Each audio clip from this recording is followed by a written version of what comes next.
صلی اللہ تعالی علیہ وسلم، نبی کریم صلی اللہ تعالی علیہ وآلہ وسلم کا فرمان ہے کہ جو مسلمان جمعہ کے دن عصر کی نماز کے بعد اسی مقام پر بیٹھ کر 80 مرتبہ درود شریف پڑھے گا تو اللہ تعالیٰ اس کے 80 سال کے گناہوں کو معاف فرما دے گا۔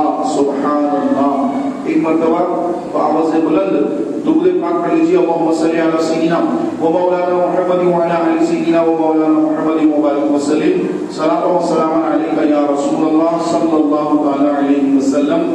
آج جمعہ کا دن ہے اور عصر کی نماز کے بعد اگر ممکن ہے تو اب ضرور بضرور اس عمل کو کر لیجیے کہ عصر کی نماز پڑھنے کے بعد اسی مقام پر بیٹھ کر پیر ہٹانے سے پہلے 80 مرتبہ درود شریف پڑھ لیجیے۔ اللہ تعالیٰ مجھے آپ کو عمل کی توفیق عطا فرمائے۔ درود شریف پڑھ لیجیے، اللہم صلی علی سیدنا مولانا محمد وعلی آل سیدنا و مولانا محمد مبارک وسلم، صلاۃ و سلام علیک یا رسول اللہ صلی اللہ علیہ وسلم۔ محترم بھائیوں، یہ رجب المرجب کا مبارک مہینہ چل رہا ہے۔ یہ وہ مہینہ ہے جس کے بارے میں آپ نے سامنے فرمایا کہ رجب اللہ کا مہینہ ہے، شعبان میرا مہینہ ہے، رمضان میری امت کا مہینہ ہے۔ رجب اللہ کا مہینہ، اس کو نسبت اللہ عز و جل کی طرف سے ہے کہ اللہ کی نسبت اس کو حاصل ہے۔ فرمایا آقا علیہ السلام نے کہ رجب یہ وہ مبارک مہینہ ہے جس کے نام سے جنت میں ایک نہر ہے، یعنی ایک ندی ہے، ایک نہر ہے، اس نہر کا نام رجب ہے اور اس کا پانی دودھ سے زیادہ سفید ہے، شہد سے زیادہ میٹھا ہے، برف سے زیادہ ٹھنڈا ہے، اور اس پانی سے وہی پیے گا جو رجب کے مہینے میں ایک بھی روزہ رکھ لے گا۔ رجب کے مہینے میں ایک روزہ بھی اگر رکھ لے تو اللہ تعالیٰ اس کو اس نہر سے پانی پلائے گا۔ یہ رجب کا مہینہ چل رہا ہے اور آج 4 تاریخ ہے رجب کی۔ آقا علیہ السلام کی حدیث ہے کہ رجب کی پہلی تاریخ کا اگر کوئی روزہ رکھے تو اللہ تعالیٰ اس روزے کو اس کے 3 سال کے گناہوں کا کفارہ بنا دے گا، اور 2 تاریخ کا روزہ رکھے تو اس کے 2 سال کے گناہوں کا اس روزے کو اللہ کفارہ بنا دے گا، اور اگر 3 تاریخ کا روزہ رکھے تو اللہ تبارک و تعالیٰ اس 3 تاریخ کے روزے کو اس کے 1 سال کے گناہوں کا کفارہ بنا دے گا، اور اس کے بعد 4 تاریخ سے لے کر مہینہ ختم ہونے تک ہر دن کا روزہ 1 مہینے کے گناہوں کا کفارہ ہوگا۔ سبحان اللہ۔ تو یہ رجب شریف کا مہینہ یہ روزے رکھنے کا مہینہ ہے پیارے بھائیوں۔ فرمایا گیا کہ رجب یہ توبہ کا مہینہ ہے، توبہ، اس ماہ میں توبہ کی جائے۔ پھر شعبان کا جو مہینہ آنے والا ہے، اس شعبان المعظم کے مہینے میں جو حضور علیہ السلام کا مہینہ ہے، اس مہینے میں آنسو بہاؤ، آنسو بہا کر جو توبہ کی ہے، جو توبہ کا بیج بویا ہے، اس میں آنسو کی فصل جو ہوتی ہے اس میں پانی ڈالو آنسو بہا کر۔ یہ آنسو جو ہے ہماری توبہ کی جو بیج ہم نے بوئے ہیں اس پہ اس پانی سے اس پہ آبیاری کرو، اور پھر رمضان کا جو مہینہ آتا ہے وہ سبحان اللہ وہ فصل کاٹنے کا مہینہ ہوتا ہے، یعنی رمضان کا جو مہینہ آتا ہے وہ مہینہ فصل کاٹنے کا مہینہ ہے۔ کیا مراد کہ فصل کاٹنا یعنی وہ مہینہ ایسا ہے جس میں اللہ تبارک و تعالی عز و جل ہر مسلمان کے گناہوں کو درگزر فرما دیتا ہے، ان کی مغفرت فرما دیتا ہے، جنت کے دروازے کھول دیتا ہے، جہنم کے دروازے بند کر دیتا ہے۔ اب رمضان کے بڑے فضائل ہیں، تو یہ ساری جو فصل ہم کاٹتے ہیں تو اس کی تیاری رجب سے شروع ہوتی ہے۔ رجب توبہ کا مہینہ، شعبان آنسو بہانے کا مہینہ، اور رمضان فصل کاٹنے کا مہینہ۔